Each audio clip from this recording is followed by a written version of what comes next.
की, श्रीमद् जैन धर्म की।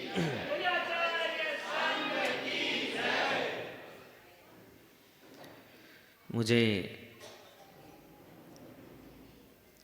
एक बीती कहानी याद आ रही है।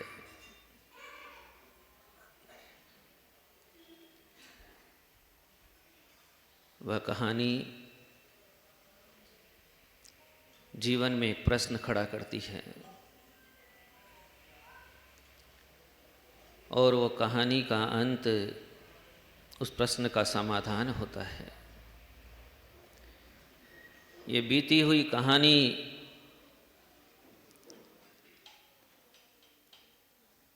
अनंत वर्ष पहले भी ये कहानी थी, कल भी ये कहानी थी, आज भी ये कहानी है और आने वाले अनंत वर्षों तक ये कहानी रहेगी। हर किसी का दिल इस ओर झुकता है, इस ओर दौड़ता है। माता सीता के जीवन को यदि देखा जाए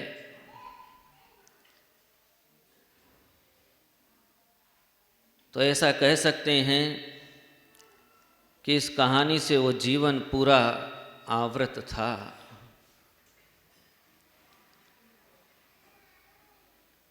सीता माता की कहानी सुन सुन रे ओ प्राणी, तेरा भव अमर हो जाएगा।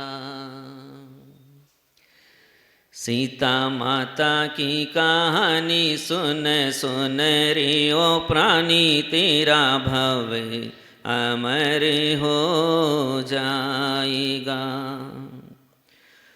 प्रातः उठ कर भाव भक्ति से जिन पूजा वो करती, गुरुवर के चरणों में वंदन जिन वाणी उर धरती।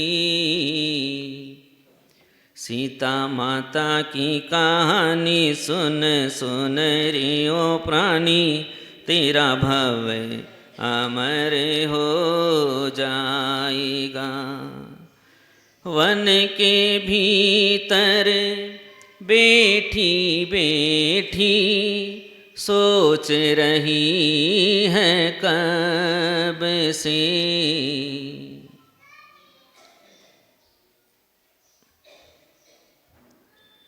वन के भीतर। जब अपन वन सुनते हैं तो अपने को तो जंगल दिखाई देता है, पेड़ पौधे दिखाई देते हैं, पहाड़ दिखाई देता है। लेकिन हमारे गुरुदेव कहते हैं कि 3 लोक ही वन हैं। अपन भी वन में ही रह रहे हैं, अपन कंक्रीट के वन में रहते हैं। तो क्या करती है वो?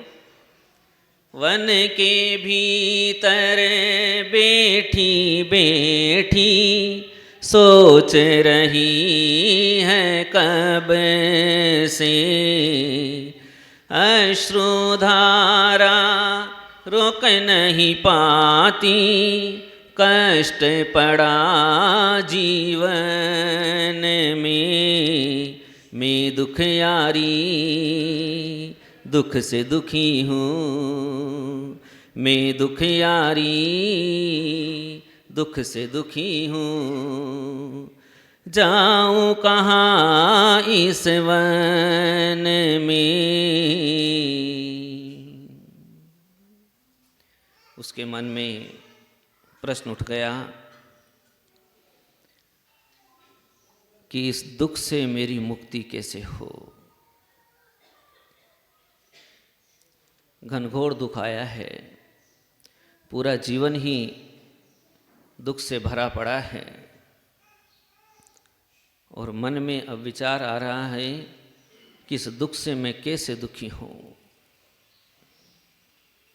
ये विचार सिर्फ सीता माता का नहीं है, ये विचार तो प्रत्येक जीव आत्मा का है।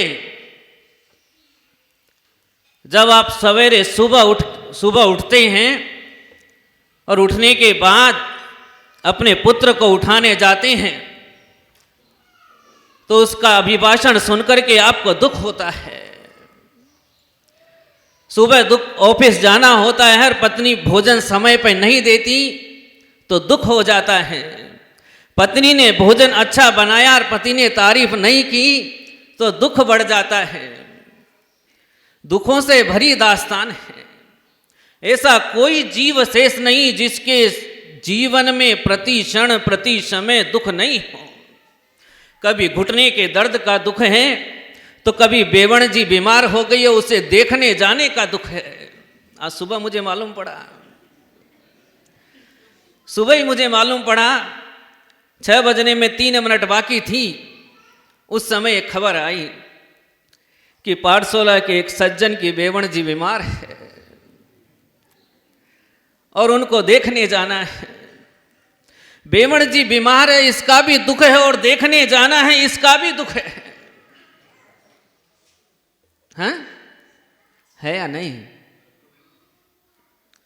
हाँ जी, है ना? बीमार है तो भी दुख और देखने जाना है तो भी दुख। कहाँ दुख नहीं है? कहाँ दुख नहीं है? पुत्र उत्पन्न हुआ, पुत्र उत्पन्न नहीं हुआ तो दुख है और हो गया तो दुख है। सुख है कहाँ? कहाँ है सुख? विचार किया, विचार करने पर विचार आया कि शरीर दुखों का घर है। शरीर दुख का घर है। क्यों? कभी आँख में दर्द है, कभी कान में दर्द है, कभी गले में दर्द है, कभी सीने में दर्द है, कभी पेट में दर्द है, कभी घुटने में दर्द है। शरीर के अंग अंग में दर्द है। तो शरीर दुखों का घर है। दूसरा, पर वस्तु दुख का घर है। पर वस्तु दुख का घर है। क्यों? बेवण जी बीमार है। बेवण जी बीमार है इसलिए दुख है। पड़ोसी बीमार है इसका दुख है। आज ससुर साहब बीमार हो गए हैं, देखने जाना है, दुख है। कोई मित्र बीमार है तो दुख है। तो शरीर भी दुख का घर है और पर वस्तु भी दुख का घर है। फिर सुख कहाँ है? सुख कहाँ है? कल मकान बनाया था, बहुत सुंदर मकान बनाया, नक्शा अपने हाथ से बनाया और खड़े होकर के बड़ी पूरी तमन्ना के साथ में उस मकान को खड़ा कर दिया, मकान का नांगल कर दिया और आज सुबह उठ के टीवी देखा और उसमें नया चित्र आ गया तो ये मकान दुख का कारण हो गया। मैंने ऐसा मकान बनाया, ऐसा क्यों नहीं बनाया? सुबह उठ करके नहा धो करके दर्शन करके दुकान चला गया और पड़ोसी की दुकान पर कस्टमर आ गया तो दुखी है, मेरे क्यों नहीं आया? और अपनी दुकान पे ग्राहक आ गया और पैसे नहीं दे के जा रहा है तो दुखी है कि उधार लेके जा रहा, आएगा कि नहीं आएगा। क्यों विनय भैया, है ना? तो सुख है कहाँ? हम लोग तो दौड़ रहे हैं, अंधी दौड़ में दौड़ते जा रहे हैं, घूमते जा रहे हैं, फिरते जा रहे हैं कि सुख को खोज लें, कहीं तो सुख मिलेगा। सुबह से शाम हो जाती है लेकिन जब शाम को आकर पे घर पे बैठते हैं और बही खाता मिलाते हैं तो रिजल्ट निकलता है कि जहाँ से सुबह यात्रा शुरू की थी शाम को वहीं पर है। 1% भी दुख कम नहीं हुआ। गए थे जब पत्नी ने एक लिस्ट दी थी जिसमें 5 दुख लिखे थे और शाम को पहुंचे तब तक 10 दुख तैयार हैं। सोचा था कि घर में सुख मिल जाएगा, घर में शांति मिल जाएगी, लेकिन पत्नी का वो पत्र देना भी सुख का कारण मान लिया है कि जाते ही कम से कम कुछ पूछती तो है, कुछ बोलती तो है, कुछ टोकती है। और जब एकांत में बैठता है तो फिर मनुष्य विचार करता है, कभी ये टोचती है, कभी वो टोचता है, मेरा तो जीवन ही खराब हो गया है। इससे अच्छा होता कि मैं होते ही मर क्यों नहीं गया होता। आती है ना, जब दुख से त्रस्त होता है तो आदमी यही सोचता है, होते ही मर क्यों नहीं गया होता, अर्थात शरीर से मुक्ति चाहता है। शरीर से मुक्ति चाहता है कि शरीर से मुक्ति मिल जाएगी तो मैं सुखी हो जाऊंगा। अपने पूर्वज इतने चले गए कि गिनती में गिनने नहीं आते। यदि कलम लेके बैठो तो पूरी धरती भर दो, हैं? जितना समुद्र में पानी है वो शाही बना लो और सबके नाम लिखो तो भी ये पृथ्वी छोटी पड़ जाए। इतने पूर्वज चले गए।